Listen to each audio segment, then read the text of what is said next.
datang mencekam. Kulihat si Alif kecil yang malang duduk tenada. Gorontalo, satu daerah di Sulawesi yang mencatat sejarah panjang perkembangan Islam di Sulawesi. Banyaknya masjid dan mayoritas penduduknya beragama Islam adalah bukti kuatnya pengaruh Islam dalam kehidupan masyarakat di daerah ini. Dalam kesempatan melakukan perjalanan ke Sulawesi beberapa waktu lalu, tim jelajah masjid mendatangi Masjid Baitur Rahim, masjid terbesar dan boleh jadi yang tertua di daerah ini. Menuju cahaya ilah.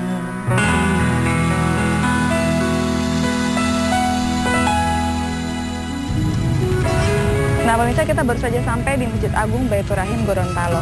Masjidnya indah pemirsa, dan saya sudah penasaran ingin lihat di dalamnya seperti apa, dan juga udara sudah mendung pemirsa. Kita langsung saja ke dalam yuk. Ketika malam datang mencekam, kulihat si Alif kecil yang malang. Membicarakan masjid ini tak bisa lepas dari sejarah pendirian kota Gorontalo. Ya, pendirian masjid ini bersamaan dengan berpindahnya pusat pemerintahan adat dari Dungingi ke kota Gorontalo sekarang pada tahun 1724. Bersamaan dengan pembangunan pusat pemerintahan dan kediamannya, Paduka Raja Botutihe sebagai kepala pemerintahan kerajaan Gorontalo pada waktu itu mendirikan masjid ini dari material serba kayu. Dalam sejarahnya, masjid ini pernah hancur oleh gempa dahsyat yang terjadi pada tahun 1938 dan baru dibangun kembali sekitar tahun 1947. Adapun bangunan yang sekarang adalah hasil perombakan total saat Gorontalo dipimpin wali kota Medi Botutihe pada tahun 1999. Assalamualaikum. Waalaikumsalam warahmatullahi wabarakatuh. Maaf mengganggu nih Pak, kami dari jelajah masjid kebetulan sampai di Gorontalo ingin melihat Masjid Baitur Rahim yang ada di Gorontalo. Ini katanya terbesar ya Pak? Iya betul. Tapi sebelum melihat yang di dalam, kita ngeliat ke luar dulu ya Pak. Nah mungkin bisa dijelaskan Pak, ini pembangunan dari menara ini sendiri, konstruksinya seperti apa sih Pak? Ini konstruksinya kayak beton itu Mbak. Jadi panjangnya 35 meter dan di dalamnya itu konstruksi beton memang. Itu dirancang memang sedemikian rupa agar dia tidak roboh. Oh baik. Ada besi bertulang juga gitu? Ada ya di dalamnya ya? Dan sampai di atas itu kalau ada speakernya rusak, itu ada tangga-tangganya sampai. Oh ada tangganya di dalamnya untuk maintenance juga ya, perawatan. Dan kelihatannya memang mengkilap ya. Ini luarnya dari keramik atau dari apa nih Pak? Keramik ini Pak. Ini keramik baru ya? dibersihkan ini. Oh, ya mengkilap sekali ya. Kayak keramiknya berbeda dari yang biasanya. Sejarah mencatat, pembangunan kembali masjid ini hingga seperti sekarang adalah hasil kesepakatan dan keinginan bersama seluruh komponen masyarakat Muslim yang telah lama menginginkan adanya masjid yang bisa mereka banggakan dan kelak menjadi pusat perkembangan Islam di daerah ini. Tercatat, ada sejumlah tokoh terlibat dan berperan dalam pembangunannya hingga akhirnya resmi dipakai 9 bulan kemudian. Nah, kemudian ini Pak, saya melihat kubahnya agak berbeda dengan kubah masjid-masjid yang pernah kami kunjungi nih Pak. Ada kubah-kubah yang melengkung yang kecil-kecil di sebelah kiri kanan kemudian tengah, dan di tengah paling pusatnya itu bentuknya agak beda tuh Pak. Memang bisa dijelaskan? Itu ada 5 kubah di sini Mbak. Iya? Ada kubah yang besar, Iya. itu pertanda bahwa itu kan Nabi Muhammad. Kemudian ada kubah 4, ini kan sahabat Nabi. Jadi diibaratkan. Makanya sekarang ini Mbak, ini strukturnya ini dibuat seperti masjid di Madinah. Seperti tiang-tiang ini banyak Mbak. Kita hitung aja tiang-tiang ini terlalu banyak. Iya, yang membedakan mungkin cuma warnanya ya Pak? Warnanya. Warnanya yang agak beda ya. Lengkungannya mirip. Kemudian ada kaca-kaca patri juga di sini ya. Ke langit yang gelap. Memperhatikan struktur dan bentuk tampilannya, masjid ini pada beberapa bagiannya mencoba mengadopsi gaya Masjid Nabawi Madinah. Memiliki banyak tiang dan di sepanjang dinding depan dibuat lengkungan-lengkungan simetris. Konon, untuk membangunnya, pemerintah daerah Gorontalo sengaja mendatangkan arsitek dari Madinah. Nah, kapasitas dari jamaah masjid ini sendiri berapa Pak? Ini bisa muat sekitar 3.500. 3.500 ya. Dan kalau hari besar mungkin sampai keluar-keluar ya Pak? Waduh, Mbak, ini membludak sampai jalan-jalan digunakan ini. Oh, digunakan ya. Apalagi kalau hari Idul Fitri barangkali. Hari Idul Fitri, Idul Adha, acara-acara Islamannya seperti zikir itu ya membludak di masjid ini. Kalau untuk di dalam sendiri berapa Pak kapasitas jamaah? Kalau di dalam itu sekitar 2.000-an. Oh, 2.000-an ya, lumayan banyak ya. Nah Pak, saya dari tadi ini pandangan kita ini langsung nih dekat ke beduk nih. Boleh lihat beduknya nih Pak? Silakan.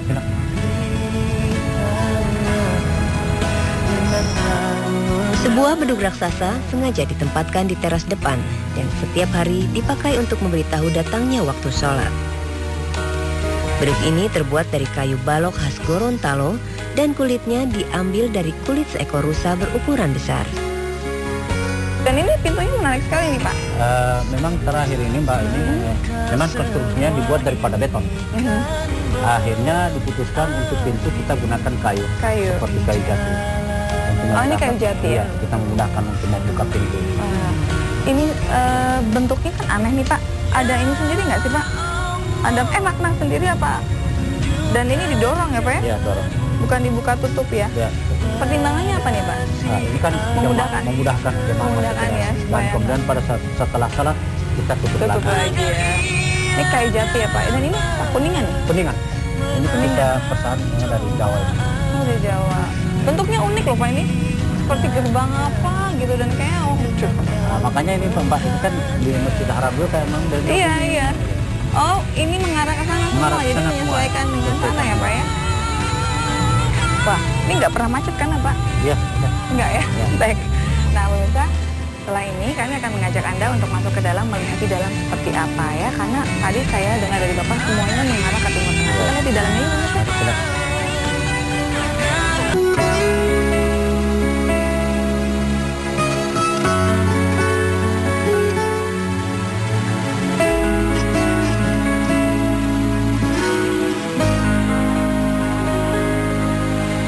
Ketika malam datang mencekam,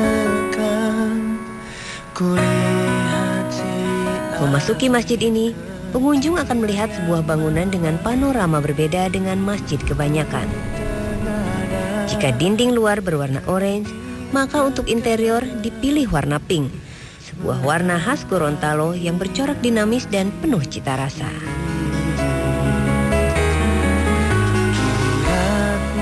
Nah, ini nih Pak, indah sekali nih warnanya pink, kemudian ada coklatnya, ada hijau, ada biru. Ini warna khas sini ya Pak? Khas Gorontalo. Khas Gorontalo ya. Ada artinya Pak? Ini kan supaya kita warna coklat kan kita senang, dan kita tetap bersatu. Dan, memang nuansa pada gambar-gambar grafik ini memang itu dibuat untuk itu. Ya, suasana hati dalam keadaan senang, ya, dan kita beribadah lah. Seperti pada kebanyakan masjid modern lainnya, masjid ini interiornya juga menampilkan aneka ornamen berupa lampu-lampu dan ragam hias lainnya, menggambarkan selera masyarakat Gorontalo yang suka akan keindahan. Nah, kita sekarang berada tepat di bawah kubah. Tadi dari luar udah cerita tentang kubah ya, atapnya dan sebagainya. Nah, ini dari dalam kita melihat indah juga nih Pak, dengan dominasi warna pinknya, kemudian ada ornamen-ornamen seperti dari tumbuh-tumbuhan ya Pak ya, dan ada pinggirannya ini ada kaligrafi. Bisa diceritain Pak tentang kubahnya ini dari dalam, mengenai pemilihan kaligrafinya, ornamennya juga, kemudian dari pemilihan warna. Nah, memang di kubah ini kan kita lihat penuh dengan kaligrafi, berarti warna keislamannya itu. Ya. Kemudian sirkulasi udaranya ya, udaranya. Ini kan ada lubang-lubang ini untuk sirkulasi udara itu. Ada dua ini ya Pak ya, dua susun ini semua ada lubang-lubang udara ya. Itu siklus udara itu. Memang sikat di mana kan jamaahnya sudah full dalam, nantinya kan panas udaranya dari kiri ke kanan. Kemudian pencahayaannya sendiri ini. Nah, ini penerangan lampunya nih. Ini kan banyak ya Pak ya? Banyak. Mihrab yang berada di bagian dinding paling barat tampil dengan keanggunan sebuah pusat ibadah. Berhias tulisan surat Al-Fatihah dengan untayan kaligrafi bunga-bunga indah. Semua demi menciptakan kesan sejuk dan teduh bagi siapapun yang berada di dekatnya. Sepertinya masjid ini kaya dengan kaligrafi dan ornamen-ornamen yang ada di dalam Al-Quran, Pak ya? Iya, memang suasananya kayak begini, ini kan tempat imam. Tempat imam diatur sedemikian rupa, salah satu ruangan tempat imam yang diramus sedemikian rupa dengan ayat-ayat suci Al-Quran, melambangkan nuansa Islam yang di Gorontalo. Nah, sementara ini sendiri sudah lama atau baru nih Pak? Ini Quran besar ini? Quran besar yang lama ini. Oh, lama ya? Yang lama. Besar lama ya? Ruang utama masjid ini dirancang dengan konstruksi beton bertulang. Ruang sholat dirancang seperti dua bangunan kembar berdena bujur sangkar berukuran masing-masing 27 meter kali 27 meter. Seperti bangunan kembar, karena baik ornamen maupun hiasan kaligrafinya dibuat mirip. Kedua ruangan hanya dipisahkan oleh kolom-kolom pembatas yang berderet membelah bangunan. Pada kedua bangunan juga terdapat dua kubah utama yang ditopang 4 pilar yang berfungsi sebagai soko guru. Jendela-jendela kaca sengaja dibuat transparan, memungkinkan cahaya luar menerobos masuk ke dalam ruangan.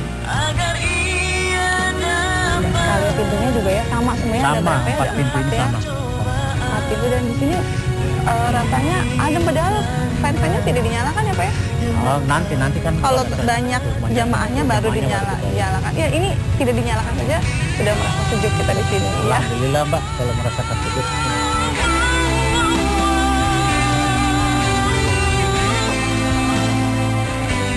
Sebagai masjid terbesar dengan catatan sejarah panjangnya, Masjid Agung Baitur Rahim ini dalam perkembangannya menjadi pusat kegiatan agama Islam di daerah ini, termasuk kegiatan jamaah haji dan hari-hari besar Islam. Ada keberuntungan tersendiri yang kami dapatkan dalam kunjungan kami ke masjid ini.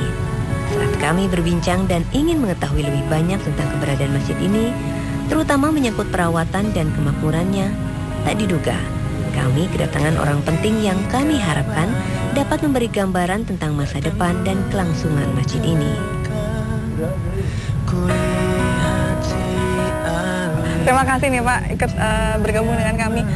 Mungkin bisa langsung diceritain nih Pak mengenai biaya pemeliharaan dari masjid ini, kan lumayan besar barangkali ya Pak ya? Iya. Ada anggaran khusus?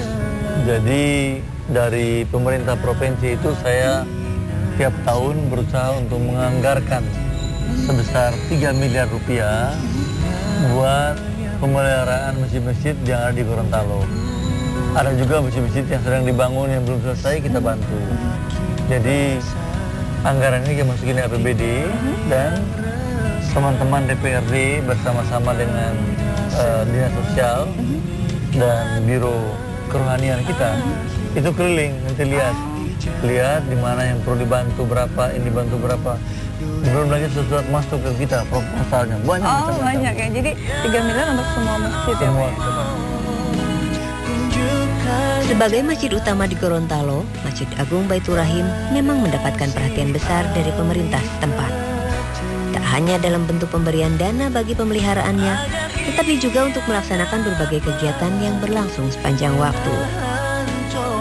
Tak kurang dari 10 miliar setiap tahunnya, Pemda Gorontalo menganggarkannya dalam APBD, termasuk untuk masjid-masjid lain yang jumlahnya cukup banyak di daerah ini.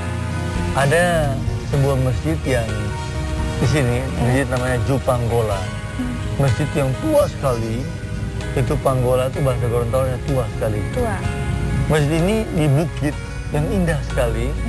Dan yang unik dari masjid ini adalah saya sekarang sudah buat kembali masjidnya, kita lebihnya di bagus. Yang unik adalah apa? Ada pasir yang putih di dalam masjid itu, di makam itu, yang selalu diambil oleh orang-orang dan tidak pernah habis pasirnya. Itu diambil oleh orang-orang untuk apa Pak? Untuk ada yang mengambil tidak jimat, ada yang mengambil buat kesehatan mereka, yang masing-masing niat. Tapi yang unik, kayak itu pasirnya tumbuh terus. Ada terus ya? Padahal itu di bukit ya, bukan Di bukit. Padang pasir apa di pantai, bukan ya? Sebagai daerah dengan sejarah panjang perkembangan Islamnya, di Gorontalo konon berdiri banyak masjid-masjid unik dan bahkan sebagian di antaranya dianggap keramat. Pemda Provinsi Gorontalo bahkan berniat menjadikannya sebagai aset wisata religius. Aduh Bapak, terima kasih sekali loh ini. Iya. Bapak mau sholat ya Pak ya? Iya, betul. Alhamdulillah. Saya kira udah cukup penjelasan saya, udah panjang lebar. Mudah-mudahan bermanfaat dan informasi ini bermanfaat buat muslimin di seluruh tanah air dan juga mereka-mereka yang orang Gorontalo yang berada di luar Gorontalo. Iya, mungkin juga pendatang yang kesini juga Pak. Betul. Terima kasih sekali loh Pak Terima kasih waktunya ya. kembali. Assalamualaikum. Waalaikumsalam warahmatullahi wabarakatuh. Nah pemirsa, beruntung sekali ya kami bisa ketemu dengan Bapak Gubernur yang bisa menjelaskan secara rinci tentang daerah Gorontalo dan masjid-masjidnya yang ada di sini. Nah sekarang karena beliau sedang melakukan sholat, saya akan meneruskan perbincangan dengan Bapak pengurus masjid yang tadi ya. Aduh Bapak, terima kasih sekali nih atas waktunya. Kami sudah mendapatkan banyak informasi dari Bapak tentang masjid ini dan juga sedikit tentang Gorontalo, dan juga tadi alhamdulillah kami bisa ketemu dengan Bapak Gubernur. Mudah-mudahan semuanya bisa bermanfaat untuk kita semua. Tapi saya harus pamit ya Pak. Ya, terima kasih atas kunjungannya di masjid ini. Mudah-mudahan kita bisa jumpa di lain waktu dan kesempatan. Iya Pak, terima kasih sekali ya Pak ya. Sekali lagi saya pamit Pak. Assalamualaikum warahmatullahi wabarakatuh. Waalaikumsalam warahmatullahi wabarakatuh. nasib diri. Diliputi rasa penasaran, kru jelajah masjid memutuskan pergi mengunjungi Masjid Keramat nan penuh misteri sebagaimana diceritakan sang gubernur. Ternyata benar, masjidnya berada di atas ketinggian bukit. Kapankah semua ini kan berakhir di jalanan penuh duri. Waduh, lumayan juga capek pemirsa karena anak tangganya lumayan banyak. Nah, lihat di sana kita melihat danau pemirsa, dan kemudian seperti ada perahu kecil yang mungkin biasa dipergunakan oleh orang-orang sini untuk ke arah sana atau mungkin untuk nelayan ya. Masa ada nelayan di sini? Nggak tahu, nanti kita tanya saja ke dalam. Dan saya mau lihat pasir yang katanya bisa menjadi jimat pemirsa. Yuk kita langsung ke atas. Yang datang menghadap.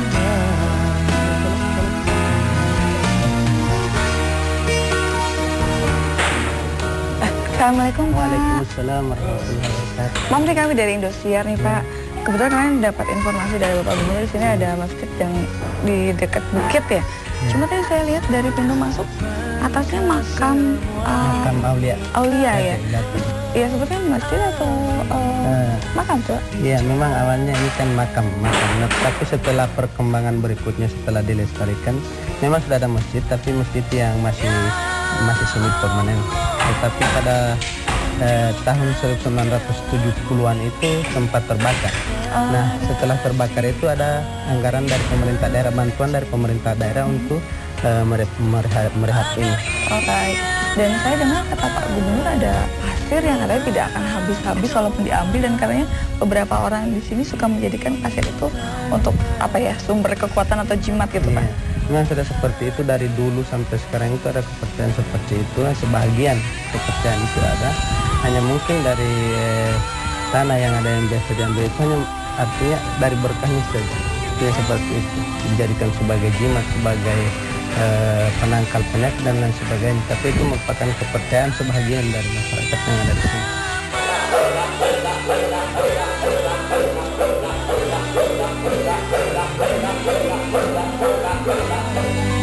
Yang datang menghadap.